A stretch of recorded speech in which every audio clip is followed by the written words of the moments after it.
He said he'd help me find love. He promised to be my wingman, my biggest supporter. But somewhere between his teasing smiles and late-night phone calls, something changed. Every time someone else got close to me, his smile disappeared. Every time I laughed with another guy, his voice went quiet. Was it jealousy? Or was it something deeper, something neither of us wanted to admit? It started the way a lot of stories like this do, with a crush, and not even a good one, just the kind that sits in your chest and refuses to leave. I was Ji-hoon, 21, awkward, and hopelessly bad at dating. I worked part-time at a cafe, went to university, and spent most of my nights scrolling through romance manhwas I could never relate to. My best friend, Min-woo, was the opposite. He was the kind of guy people noticed immediately, tall, confident, with a smile that could make professors forget why they were mad. We'd been best friends since high school. He played basketball. I took photos for the yearbook. He was chaos. I was calm. Somehow we fit. One night, while sitting at our favorite late-night tteokbokki stand, I admitted it. "I think I want a boyfriend," I said quietly, staring at the steam rising from the spicy sauce. He grinned. "About time, Ji-hoon. You're cute enough to have one. You just don't try." "I'm terrible at flirting," I muttered. "Then I'll help you." He leaned back, smirking like it was the easiest thing in the world. "I'll be your dating coach." And that's how it started. The plan was simple. He'd help me meet people, build confidence, and maybe, just maybe, I'd find someone who looked at me the way I looked at him. Yes, him. Because the cruel part of it all was this. I'd been in love with my best friend for years. The first time he tried to coach me, it was a disaster. The night was alive. Bass thrummed through the walls, laughter spilled from the balconies, and lights spun like shattered stars across the floor. It was the kind of night that made everything feel temporary. The music, the people, even the moments that would end up breaking your heart. I'd never liked parties. Too much noise, too much space to feel small in. But Min-woo insisted. "Come on," he said, tugging at my wrist as we walked up the steps to the student center. "You've been hiding behind that camera for weeks. You need to live a little." I adjusted my glasses. "I'm living fine, thanks."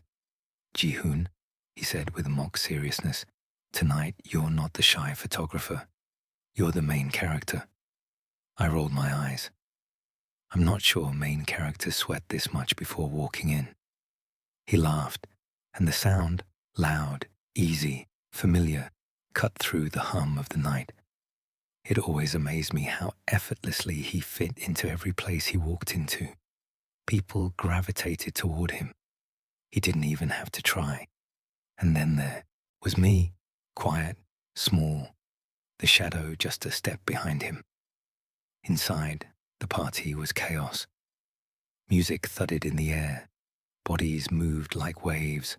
The smell of beer, perfume, and something electric lingered everywhere. I clutched my cup a little too tightly, already planning how to leave early without making it obvious. Min-woo looked around like he was home. He spotted people he knew, of course he did, and greeted them with that grin that could light up a room. Then he turned to me. "Okay," he said, clapping his hands once. "Lesson 1. Flirting." I blinked. "You're not serious." "Oh, I'm completely serious." He grinned. "Look, over there. That guy by the drink table. He keeps glancing this way." I followed his gaze. A guy in a denim jacket, good-looking, confident. The kind of person who could make eye contact without flinching. Definitely not my type. Mostly because I didn't think people like him even saw people like me. "Go talk to him," Min-woo said. "What? Why me?" "Because this is your training arc, my guy. I'm your coach," I groaned. "This is ridiculous." "Smile," he whispered. nudging me forward. Ask his name. I tried. I really did. I took a deep breath, squared my shoulders, and made my way toward the guy. He turned when he saw me coming. His smile was polite, detached. "Hey," I said, hoping my voice didn't sound as nervous as I felt. I like your jacket." He raised an eyebrow. "Thanks. You're friends with Minwoo, right?" "Yeah," I said, forcing a smile. "We've known each other since high school." He chuckled, glancing over my shoulder. "He's hot." I froze. He didn't even say it like a compliment, more like an observation, a casual truth tossed into the air. Something in my chest twisted, not because I hadn't heard it before. Everyone said that about Minwoo, but because hearing it from someone I was trying to impress made me feel invisible all over again. "Yeah," I managed, my throat tight. "He gets that a lot." The guy smiled politely, already half looking elsewhere. "Cool meeting you," he said before walking away, disappearing into the crowd like I'd never been there. And then I felt a familiar warmth behind me. A hand landed casually on my shoulder. Minwoo stood there, drink in hand, eyes unreadable. But for a fraction of a second, a flicker, gone as fast as it came. His grin faltered. "Yeah," he said, his voice steady, too steady. "We're inseparable." He said it loud enough for the guy to hear, his arm slinging around my shoulders in a gesture that looked playful but felt possessive. The other guy blinked, laughed awkwardly, mumbled something about refilling his drink, and disappeared into the crowd. For a moment, Minwoo didn't move. Neither did I. The weight of his arm around me felt heavier than usual. His fingers brushed the edge of my sleeve before he finally pulled away, his tone light again. "Well, that went great." "Sure," I muttered. "If your goal was public humiliation." He grinned. "Hey, you tried. That's progress." But something in his smile didn't match his eyes. Later that night, we sat outside on the back steps, the muffled thump of the party still echoing through the walls. The night air was cooler now, the moon hazy behind the clouds. Minwoo handed me a soda. "You okay?" "Define okay." He laughed softly. "I didn't think he was your type anyway." "You don't know my type." He tilted his head. "Don't I?" I looked away. "No one does." We sat in silence for a while. The sounds of laughter, the clinking of glasses, the muffled bass, they all blurred together into white noise. Then quietly, Minwoo said he shouldn't have said that. "Said what?" "That I was hot, especially when he was talking to you." I blinked, thrown. "Why not? It's true." He frowned slightly. "Yeah, but it's disrespectful." "To who?" "To you," he said, as if it was obvious. He should have been paying attention to the person in front of him. I stared at him, unsure how to respond. There was something tight in his jaw, something careful in the way he avoided my eyes. "Minwoo," I said softly. "It doesn't matter." He sighed, rubbing the back of his neck. "Maybe not to you. But it pissed me off." His honesty, quiet, sharp, hung in the air like static. For a long moment, neither of us spoke. Inside, the music changed to something slower. A few couples drifted outside, laughing softly under the dim lights. Minwoo stood, stretching. "Come on, let's get out of here." "Now?" He nodded. "I've had enough of people who don't see what's right in front of them." The words caught me off guard. But before I could ask what he meant, he was already walking ahead. I followed him, like I always did. The campus was quiet at night. Street lights hummed softly, scattering pools of light across the pavement. We walked side by side, neither of us saying much. Then out of nowhere, Minwoo said, "You shouldn't let people treat you like you're invisible." I frowned. "I'm not invisible." He stopped walking. Then why do you act like it? His voice wasn't teasing anymore. It was low, steady, serious. I froze. What's that supposed to mean? It means, he said, turning to face me, you walk into a room and immediately decide you don't belong there. You make yourself small before anyone else even gets the chance. His words hit harder than I wanted them to. He stepped closer. You're worth more than that, Ji-hoon. The way he said my name, quietly, like it was something fragile, made my chest tighten. Minwoo, I whispered. Why do you care so much? He hesitated just for a second before saying, because someone should. The walk home was quiet after that, but the silence wasn't empty. It buzzed with something unspoken, something neither of us knew how to name. When we reached my dorm, he stopped at the gate. Next time, he said, half smiling, we'll work on confidence, not compliments. I laughed weakly. Great, can't wait. He turned to go, but then he looked back, and for the briefest moment, his gaze softened, the kind of look that made the world tilt just a little. Good night, Ji-hoon. Good night, I whispered, though he was already walking away. That night, I lay in bed staring at the ceiling, the memory replaying on a loop, the way his grin had faltered, the tension in his jaw, the quiet anger when someone else said his name like it belonged to them. Minwoo was always good at hiding his emotions, except when it came to me. He could joke his way out of any situation, flirt without meaning to, and charm professors into extending deadlines. To everyone else, he was untouchable, confident, effortless, golden. But with me, there were cracks, tiny fractures that only I seemed to notice, and lately, every time I tried to reach out, I brushed against something raw, something restless, something that burned too bright to be called friendship. I didn't know what to call it yet, but deep down, I already knew. Whatever this was, it wasn't just friendship anymore. The first time it happened, it was subtle, barely noticeable. We were in the library, our usual corner, him pretending to study while I actually tried to finish my paper. He leaned back in his chair, watching me. What? I asked, without looking up. Nothing, he said. You just make weird faces when you concentrate. I threw a pencil at him. He caught it mid-air, smirking. Cute, he said. I froze.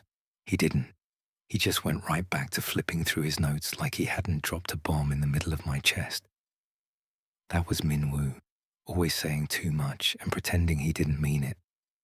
But lately, his words had started to sound heavier, more careful, more possessive. When we walked across campus together, his hand would brush mine. Accidental, he'd say. Except it wasn't. When someone stopped to talk to me, a classmate, a friend, even the barista at the cafe, I'd feel it. That subtle shift in him, his smile tightening, his voice lowering just a little too much when he joined the conversation. And every time, it left me wondering, was I imagining it? Or did Minwoo really get jealous? One evening, it became impossible to ignore. We were at a small movie night organized by our department. The lights were dim, people scattered across beanbags and blankets. I was sitting next to a guy from my literature class, Ji-hwan. He was nice, soft-spoken, the kind of person who listened when you talked. Halfway through the movie, he leaned closer to whisper a joke. I laughed, quietly, politely. That's when I felt it. Minwoo's gaze. I looked over. He was sitting on the other side of the room, but his eyes were locked on me, sharp and unreadable. For the rest of the night, he didn't say a word. When it ended, I found him outside, hands shoved deep into his pockets, staring out at the campus lights. You left early, I said. Yeah, he muttered. Movie was boring. Or maybe you just didn't like who I was sitting next to. He didn't look at me. You can sit wherever you want. Can I? I asked quietly. That made him turn. His eyes flickered. Irritation, confusion, something else. Why wouldn't you? I shrugged. You tell me. Silence. Then a soft, bitter laugh. You think I care who you talk to? But his voice cracked halfway through the sentence. I didn't press further. But I saw it. The jealousy. The unspoken truth hiding behind that casual smile. Days turned into weeks, and whatever was between us only got messier. He'd still tease me, still ruffle my hair, still call me idiot when I forgot to eat. But beneath it all, something had changed. The jokes landed differently now, heavier, sharper, warmer. Every insult came wrapped in something too tender to be casual. Every touch lingered just a second too long, and every time he said idiot, I could hear what he wasn't saying underneath. Mine. Minwoo had always been a creature of habits, loud ones, obvious ones. He'd whistle when he was happy, hum when he was bored, throw his hoodie at me when I ignored him. But lately, the noise had quieted. He didn't fill every silence anymore. He watched them. And I started noticing how often his silences were about me. When I came back late from study group, he'd be there, leaning on the dorm railing, pretending he'd just been out for air. Always with the same excuse. Always with the same faint shadow of worry softening his eyes. Lost track of time again, he'd say, trying to sound casual. Yeah, I'd mumble. Sorry. He'd shrug, pretending it didn't matter. Not like I was waiting. But he always was. Every single night. Some nights, I'd find him sitting outside with his guitar, not really playing, just plucking a few strings absent-mindedly. The sound was soft, familiar, and a little lonely. He'd look up when he saw me, grin like it was all a coincidence. Oh, hey, didn't see you there. Liar. He always saw me. Sometimes, I'd sit beside him. We wouldn't talk much, just quiet hums and the occasional shared glance that lingered too long. The kind of silence that wasn't awkward anymore. The kind that felt like something. When I wore a new shirt, he'd notice immediately. What's this? He'd ask, tugging on the sleeve. Trying to impress someone? I'd roll my eyes. It's laundry day. He'd hum, half a smirk, half something else. Huh? Looks good on you. He'd say it like it meant nothing. But his eyes always betrayed him. And when I laughed too hard at someone else's joke, a classmate, a mutual friend, anyone, he'd go quiet. Not angry. Just still. His gaze would flicker from my smile to the person beside me, then back again. Measuring, comparing, guarding something he hadn't even admitted to himself yet. It was like we were caught in a loop, circling closer and closer to something neither of us wanted to name. I felt it in the small things. How his laughter softened when it was directed at me. How he'd brush the hair out of my eyes and pretend it was nothing. How his hand would hover over my back for a second longer than needed before pulling away. And the more I noticed it, the harder it became to breathe. One evening, we were sprawled across his bed, textbooks open but long forgotten. The window was cracked open, letting in the hum of campus life, footsteps, laughter, the faint echo of music from someone's speaker. Minwoo was lying beside me, one arm under his head, the other draped across his stomach. His shirt had ridden up slightly, revealing a sliver of skin. I pretended not to notice. Hey, he said suddenly, voice low, lazy. You ever think about what it'd be like to live off campus, just on our own? I blinked. What, like roommates? He smirked. Sure, let's call it that. I laughed. You'd hate living with me. I actually clean. He rolled onto his side, eyes glinting. You think I wouldn't like it? I think you'd complain non-stop. He didn't answer.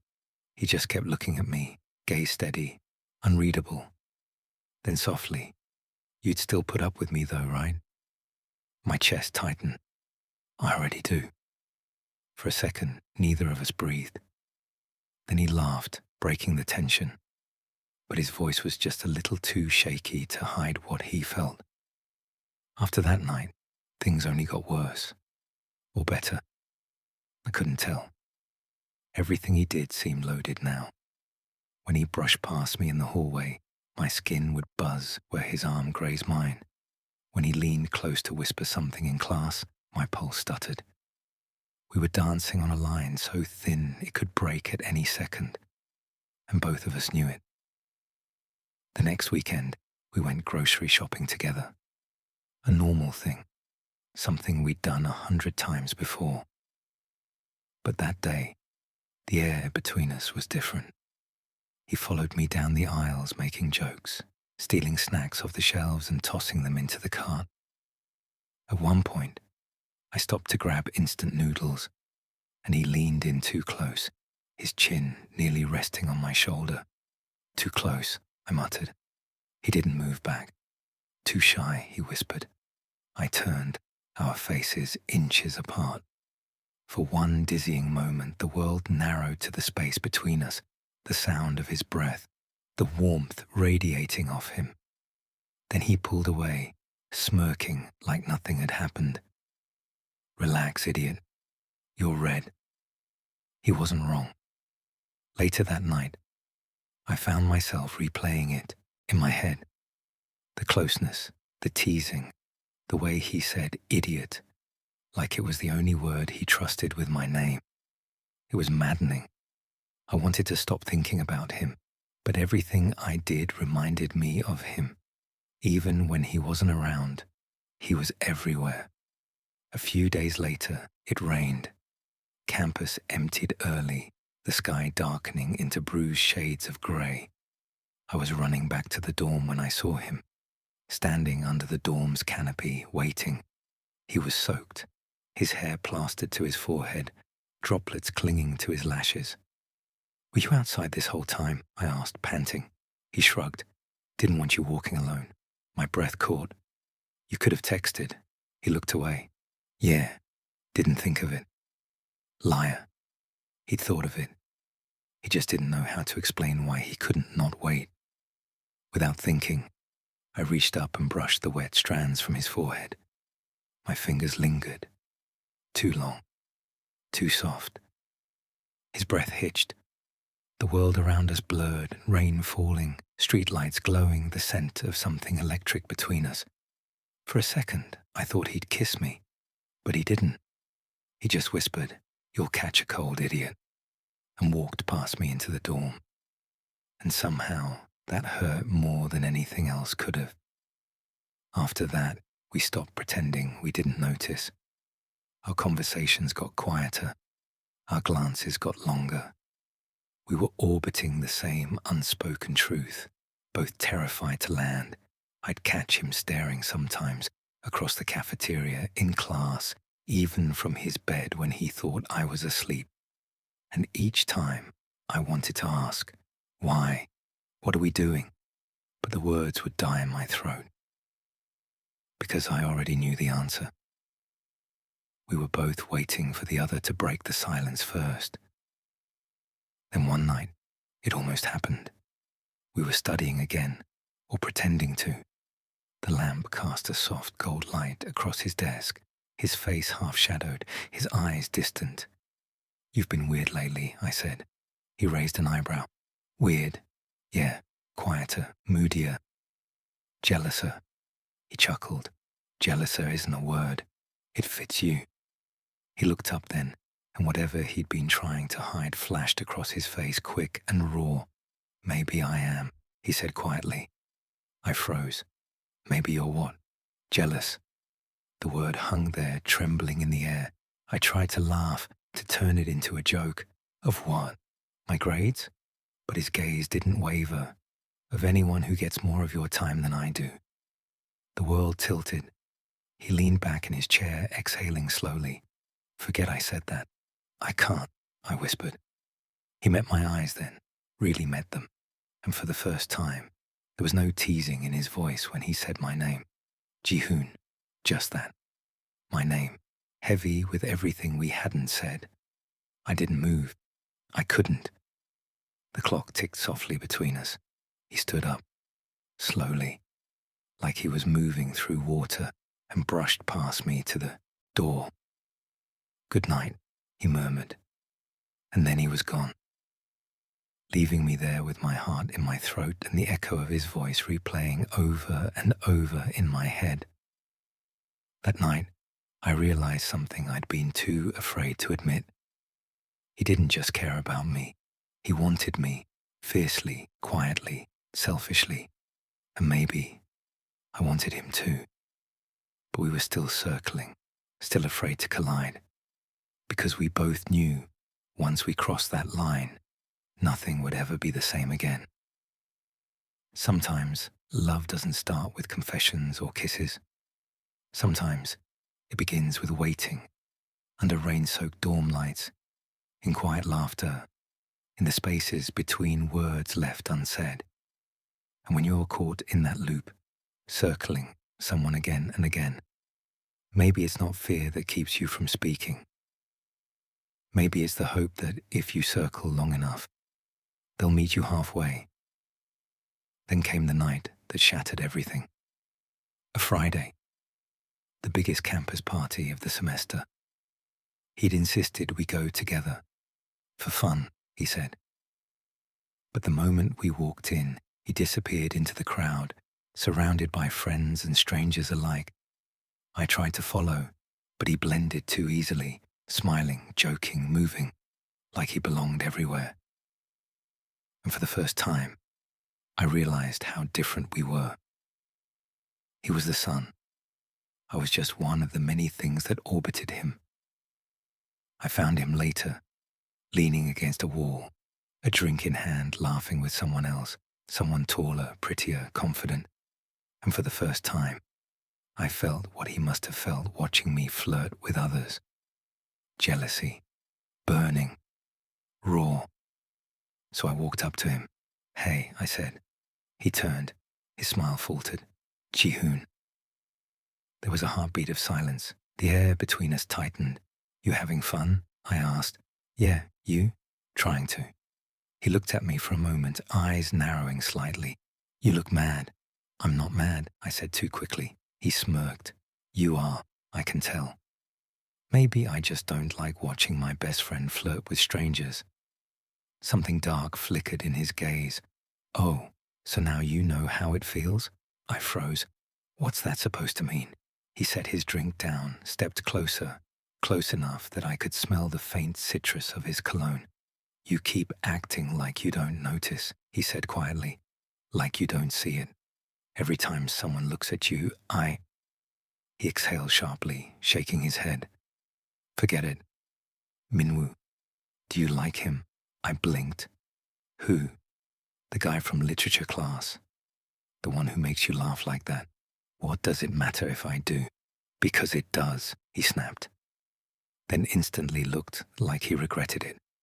The silence that followed was thick enough to drown in. I thought you wanted to help me, I said softly. You're the one who said you'd help me find a boyfriend. His jaw clenched.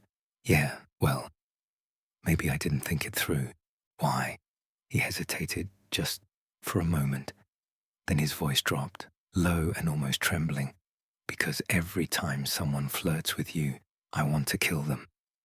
The words hung between us, heavy and trembling. I stared at him, my heart hammering in my chest. Say something, he whispered. I don't know what to say. Say I'm insane, he said with a broken laugh. Say I'm jealous. Say, I already knew. I interrupted quietly. His eyes widened. I knew, Minwoo. You think I couldn't tell? The looks, the silence, the way you tense up every time someone gets too close. He didn't answer. So why didn't you say anything? I asked. Because I didn't want to lose you, he whispered. The party around us blurred into noise, laughter, music, everything fading until it was just us. I reached up, my fingers brushing his sleeve. You won't. He looked at me, then really looked. And for once there was no mask, no teasing, no hiding. Just Minwoo, vulnerable and raw. Then he leaned in. It wasn't a dramatic kiss. It wasn't even planned. It was slow, hesitant, like two people testing the edge of a secret they'd been keeping too long. When he pulled back, his voice trembled. So, what happens now?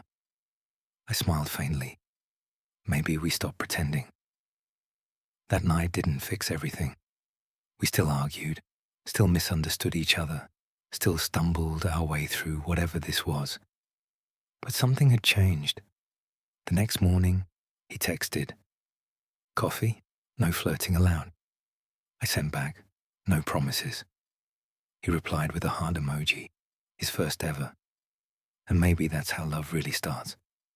Not with fireworks or grand gestures, but with jealousy, honesty, and the courage to stop pretending. Not for me, and maybe, just maybe, not for him either. Later that night, when we were leaving, Minwoo said nothing. He just handed me my jacket and said, "You shouldn't waste time on people like that." After that, he started taking the coaching more seriously. He'd text me outfit suggestions before dates, tease me about my messages, even sit with me while I practiced how to talk casually. But something strange began happening. Every time someone flirted with me, Minwoo's energy shifted. His jokes got sharper, his mood darker. When a guy from my literature class asked me to grab coffee, Minwoo suddenly appeared in the cafe 5 minutes later. "Just passing by," he said. "Didn't know you were here." Except he sat down with us and stayed the entire time. And when the guy left, Minwoo leaned close and said, all quietly, "You can do better." "Better?" I asked, frowning. He was nice. "Too nice," he muttered, eyes on the floor. Then there were the small things, the way his hand would linger on my wrist when he adjusted my collar, the way his gaze softened when I laughed. The nights we stayed up on video call doing nothing, just breathing in silence. I didn't dare to hope, but I couldn't ignore it anymore either. One evening, I said it outright. "You don't like it when I talk to other guys, do you?" He looked up from his phone. "What?" "You get weird, jealous almost." He laughed, that forced kind of laugh that cracks around the edges. "Jealous? Of who?" "You're my best friend, Ji-hoon. I just don't want you getting hurt." But his voice trembled, and that told me more than his words ever could. The truth broke one night, sudden and raw. We were at another party. He'd been drinking, his hair messy, his laughter louder than usual. I found him leaning against a wall, talking to someone else, someone taller, handsome, confident, and for the first time, I felt what he must have felt watching me before. Jealousy, burning, ugly, real. I walked up to him. "Hey," he turned. His smile faltered. "Ji-hoon. Having fun?" I asked, trying to sound casual. He looked at me for a long moment. Then quietly, "Not really. I should have walked away." But instead I said, "Then stop pretending." He froze. "What?" I stepped closer. "Stop pretending you don't care. Stop pretending this is just friendship." He blinked, as if I'd struck him. Then he laughed softly, bitterly. "You don't know what you're asking for." "I think I do," I whispered. And then he kissed me. Desperate, hungry. Like years of silence finally found a voice. The music around us blurred. The world vanished. For that one moment, it was just us, two best friends, finally colliding in a place that had never belonged to either of us. When he pulled away, his eyes were wet. "I can't lose you," he said, even if I want you. And that broke me. We didn't talk for a week after that. He disappeared. I kept pretending to study, but silence became unbearable. When he finally came back, we met by the river where we used to hang out after exams. The city lights reflected on the water, cold and distant. He said, "I meant what I said that night. I want you. But I'm scared." "Of what?" I asked. "Of ruining the only thing that's ever felt right." So we made a promise. No labels, no pressure, just honesty. We'd figure it out together, even if it meant getting lost along the way. Because love wasn't always fireworks and grand gestures. Sometimes it was quiet, complicated, bittersweet.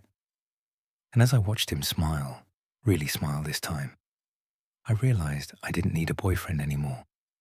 I just needed him. What did you think of this story? Was it heartbreaking, sweet, or painfully real?